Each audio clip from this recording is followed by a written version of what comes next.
This is Weather or Not.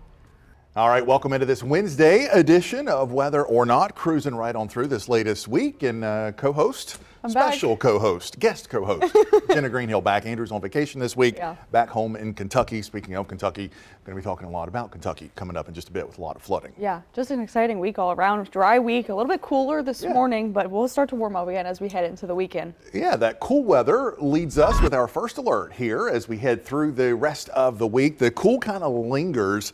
We'll get a little bit of a bump up heading into Thursday and Friday, a little bit cooler over the weekend.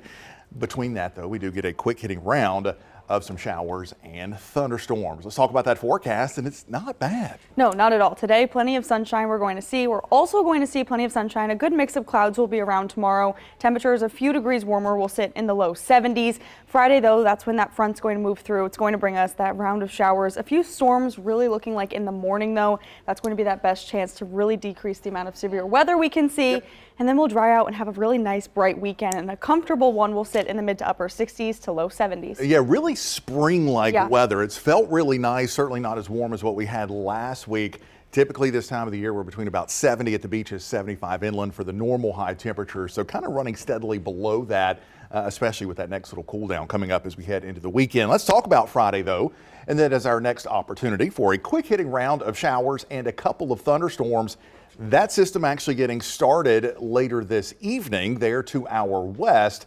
It's going to take a while to get in here, though. Notice as we head into daybreak on Friday, we start to bring it into our area. But notice that timing, 7 a.m. May actually have a little early wake-up call with some rumbles of thunder come Friday morning. Yeah, as you're heading out the door on Friday, you may want to grab the rain gear. A few areas will pick up on those downpours. Some of us could stay dry throughout the morning, but as the system will work through, can see those rumbles of thunder, and it's going to move out of here quite quickly. A few leftover showers as we head into Friday afternoon and even into Friday evening. Can't rule out that isolated stray shower or downpour, but overall, it's the quicker in, and it will move out quite quick as well as we head into Friday afternoon. Yeah, and it's a good news for this system. Thankfully, it is coming through early in the morning. It's got a lot of energy with it. It's got a lot of cold air in the upper levels of the atmosphere associated with it. If it were to be about 6 hours later, we'd probably be talking about a big chance for some hailstorms around here. But again, coming in with that early arrival, really lowering any kind of risk for severe weather. Rainfall totals, we're still kind of disagreeing a bit in our models.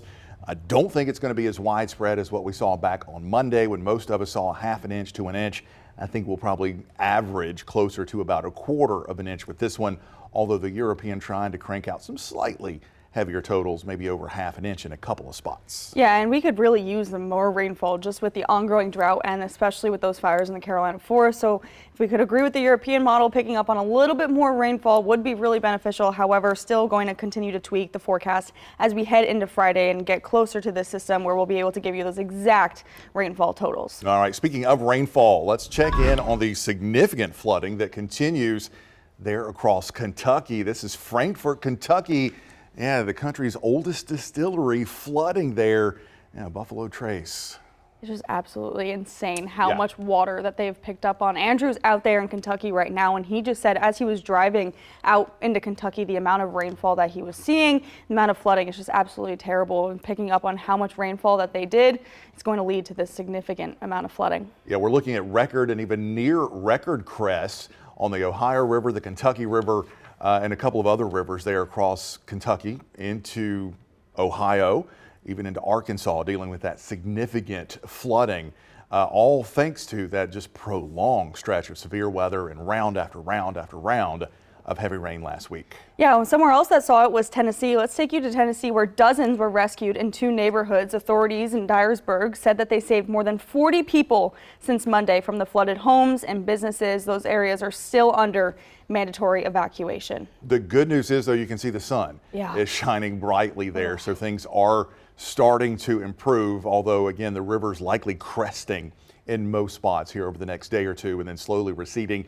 Then we get a couple more storms in those flood hit areas of Tennessee as we head into Thursday but not looking at any more widespread rain for quite a while. Yeah, just absolutely terrible. Let's take you out to the Midwest, where we could see some round of showers as we head throughout the weekend. But again, we are going to continue to be seeing some dryness. A few of us will pick up on some of those showers out through Mississippi. Just a few isolated showers going to be seen, but that's where you can start to see that next system starting to come together, and this is what's going to start to work its way into our area as we head into Friday. Yeah, just a couple of storms there. Again, this is the area that was so hard hit last week.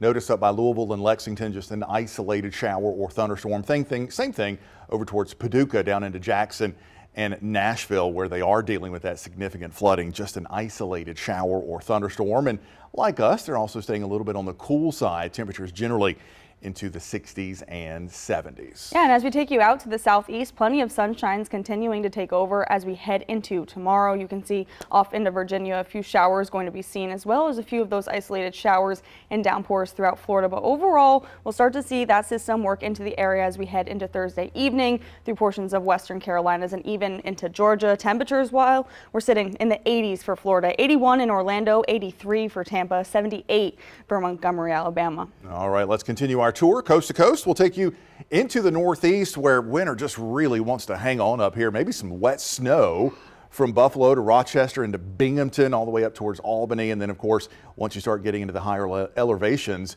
of Vermont and New Hampshire, may pick up a rain, snow, sloppy mix heading into Thursday evening. And with that, as you would expect, those temperatures are on the cool side, 40s. And some of those 30s in the high elevations, again, potentially giving a little bit of that wet snow mix. Yeah, when it comes to the West Coast, we're seeing plenty of sunshine, not even seeing any rain in the forecast. It's really just going to be dry as we head into the day tomorrow. And really, when it comes to temperatures, we're also going to see temperatures on that warmer side. We're seeing 102 for Del Rio, 85 for Roswell, Santa Fe, sitting in the mid to upper 70s. And Phoenix making it to 100 degrees. Out towards the west coast, things also here pretty quiet. Some action offshore, may try to blow onshore for Washington down into Oregon. So Seattle to Portland to Eugene, picking up some late day rain as we head into the day on Thursday. Nothing too serious, just some kind of damp weather. Temperatures there into the 60s, warming into the upper 60s and near 70. Getting down from San Francisco down into LA. Notice Palm Springs, though, getting into that summertime heat, making it up to 101. Yeah, let's take you out to Denver. We have that Denver forecast coming out for you. 64 degrees for tomorrow, but notice as we head into the weekend, we are slowly going to see temperatures warm up. By Saturday, we're seeing temperatures in the upper 80s, a few isolated showers on Sundays, but then notice that huge temperature drop as we head into Monday, only going to see temperatures in the upper 50s. What a classic Denver forecast there. If there's anywhere in the country that can do a really crazy swing in weather, it is Denver. 88 Saturday afternoon, 37 into Saturday night. That is classic Rocky Mountain weather. That's just, oh no, I could not deal with those temperature jumps. I do want to focus on the temperature extremes though as we head throughout the day. Yesterday we saw in Fortuna Foothills, Arizona, 98 degrees, in Grand Marais, Minnesota, -6. Yeah. Winter's still holding on up Winter there near is the Canadian really border, no doubt still about it. holding on. And winter's just trying to hold on into little peaks everywhere. My parents are in New York, and they've just been complaining to me about how raw and how cold it is, and even saw some snow flurries last week. Yeah, crazy. Yeah. Keep it. Nope, no, I could not. Let's take you back in time today in weather history. We could see a few showers. We saw some hail today in weather history. April 9th, 2011, numerous hailstorms impacted the Carolinas. Widespread reports of quarter to golf ball size hail were seen. Baseball size hail was reported in Sumter, Camden, and in Darlington. Yeah, you know, we do get a couple of rounds of hail around here each year, but it usually is generally on the smaller side, dime, maybe occasionally quarter size. Baseball size hail is quite rare in the Carolinas. I remember that day. I was working that day, of course. And the pictures coming in there from Darlington and Camden and Sumter with busted windshields and dented roofs with some of that big hail. I think that day even had some baseball or at least tennis ball size hail in and around Conway. So it certainly can happen this time of the year. Yeah, that's crazy. And I do want to now focus on the beautiful sunrises we've been seeing. See it, snap it, send it. Some beautiful sunrises. This is from James, the sunrise on 71st Street. A few higher level clouds, but again, looking like an absolutely beautiful start to the day. Yeah, stunning there. And don't forget, you can send us your pictures. We love to share them.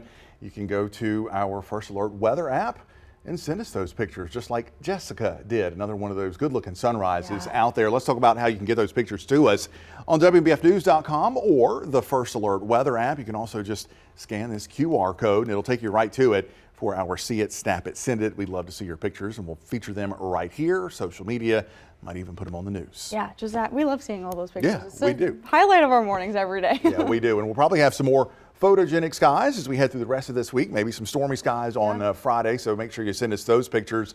Otherwise, we will see you back here. Enjoy the rest of your week.